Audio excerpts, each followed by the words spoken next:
Women's day all sisters. இன்னைக்கு வந்து நமக்கான ஒரு ஸ்பெஷல் டே இல்லையா? இந்த உலகத்துல வந்து ஒரு பொண்ணா பிறந்து வளர்ந்து கல்யாணம் பண்ணி குழந்தை பெற்றுட்டு அந்த ஃபேமிலியை நல்லபடியா கொண்டு போய் இதுக்கு நடுவுல நமக்கு பிடிச்ச விஷயத்த செஞ்சு நமக்குன்னு ஒரு பேர் கொண்டு வர்றதுங்கிறது அப்பப்பா எவ்வளவு பெரிய ஒரு ப்ராசஸ் இல்லையா? ஸோ எல்லாருக்குமே அந்த ஸ்ட்ரகிள் இருக்கதான் செய்யும். இப்போ என்ன பாக்குற நிறைய பேர் வந்து நீங்க செம்ம ஹாப்பியா இருக்கீங்க, லைஃபை செம்மையா என்ஜாய் பண்றீங்க, உங்களுக்கு எல்லாம் பிரச்சனையே இல்லையா அப்படின்னு கேட்பீங்க. நான் மட்டும் என்னங்க விதி விலக்கா? ஸோ பொண்ணா பிறந்த எல்லாருக்கும் ஏதோ ஒரு வகையில ஏதோ ஒரு பிரச்சனை இருந்துகிட்டு தான் இருக்கும். ஏன்னா எல்லாருக்குமே வந்து ஒரு வலி, கஷ்டம், துரோகம் ஏதோ ஒண்ணு மாத்தி மாத்தி. பட் அதெல்லாம் கடந்து வந்து நம்ம எப்படி அடுத்து நம்மளோட சந்தோஷத்தை கொண்டு போறோம், நம்ம லைஃபை கொண்டு போறோம் அப்படிங்கறதுலதான் வந்து ஒரு பெண்ணுடைய அந்த ஸ்ட்ரென்த் இருக்கு அப்படின்னு நான் நம்புறேன்.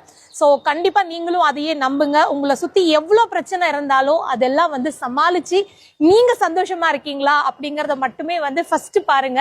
மீதி எல்லாம் தன்னால வந்து நடக்கும். எல்லா பிரச்சனையும் தூக்கி தலையில போட்டுக்காதீங்க.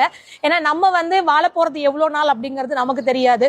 நம்ம தான் இங்க எல்லாத்தையும் வந்து நிலைநிறுத்த போறோம் அப்படிங்கிற மாதிரியான நம்பிக்கையும் வந்து நமக்கு வேண்டாம். சோ என்னென்ன நடக்கணுமோ அது நடந்தே தீரும், நல்லதாவே நடக்கட்டும்.